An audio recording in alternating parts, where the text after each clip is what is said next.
حضرت ابراہیم علیہ السلام جن کو ابو الانبیاء بھی کہا جاتا ہے، حضرت ابراہیم علیہ السلام کی دو اولادیں، ایک حضرت اسماعیل اور ایک حضرت اسحاق، جلیل القدر پیغمبر۔ حضرت ابراہیم علیہ السلام عراق سے سرزمین شام کی طرف آتے ہیں جو فلسطین ہے، اور پھر یہاں سے ان کو حکم ہوتا ہے کہ ایک اولاد حضرت اسماعیل علیہ السلام جو حجاز مقدس کی طرف آتی ہے، مکہ کی سرزمین پہ آتے ہیں، جو عرب کہلاتے ہیں، اور ان سے صرف ایک نبی جو میرے اور آپ کے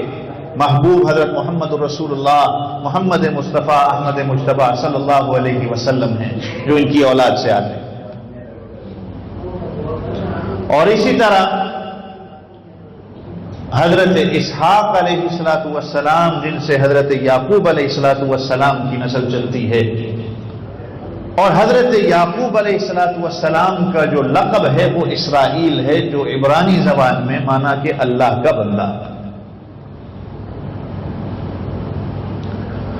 اب حضرت اسحاق علیہ السلام کی اولاد سے حضرت یعقوب علیہ السلام، میں اس قصے کی طرف نہیں جانا چاہتا کہ حضرت یوسف علیہ السلام کا قصہ جو ہے، 12 جو بھائی تھے ان میں ایک بھائی کا نام یہودا۔ بعض مورخین مفسرین کہتے ہیں کہ جو یہودی کی نسل چلی ہے وہ اسی حضرت یعقوب علیہ السلام کے بیٹے کی نسبت کی وجہ سے ان کو یہودی کہا جاتا ہے، اور کچھ مفسرین کہتے ہیں اس کی وجہ کوئی اور ہے، میں اس کی طرف انشاءاللہ آؤں گا۔ تو یہ حضرت اسحاق علیہ السلام کے بیٹے حضرت یعقوب علیہ السلام اور یعقوب علیہ السلام کے بیٹے حضرت یوسف علیہ السلام، آپ نے قصہ سنا ہے، چنانچہ حضرت یوسف علیہ السلام مصر کے گورنر بنتے ہیں یا فائنانس منسٹر بنتے ہیں، جو بھی اس کو آپ کہہ لیں۔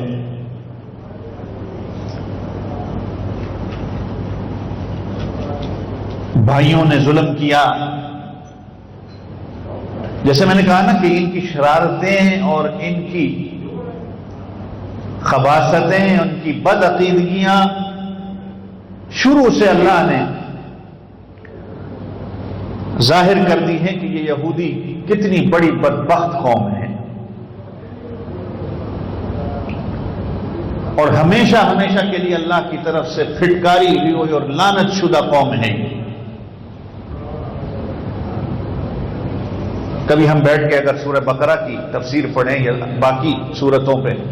ہم غور کریں تو ہمیں اس کی تفسیر مل جائے گی، اگر یہ ہم اپنے علماء کو سنیں۔ تو حضرت یعقوب علیہ السلام چنانچہ بھائیوں کا جو ظلم ہوتا ہے حضرت یوسف علیہ السلام پر،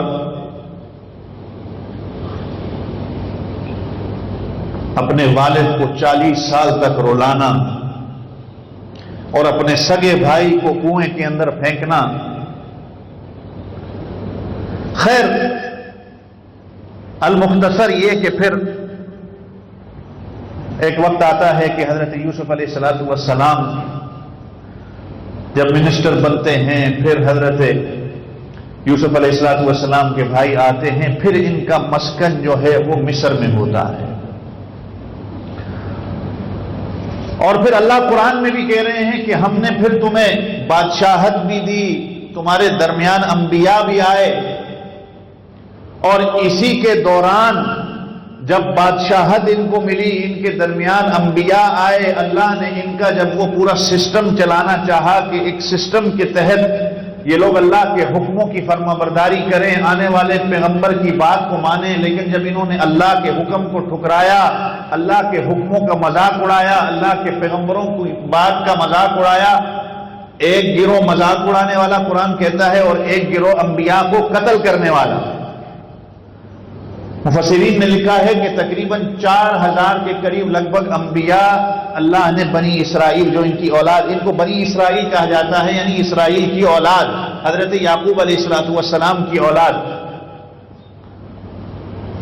جگہ جگہ قرآن میں اللہ کہتے ہیں کہ ہم نے تمہارے اوپر کئی فضیلتیں تمہیں دی، ہم نے تمہارے اوپر کئی انعامات کی بارشیں کی، تمہیں ہم نے کیا کچھ نہیں دیا، لیکن تم نے قدردانی نہیں کی۔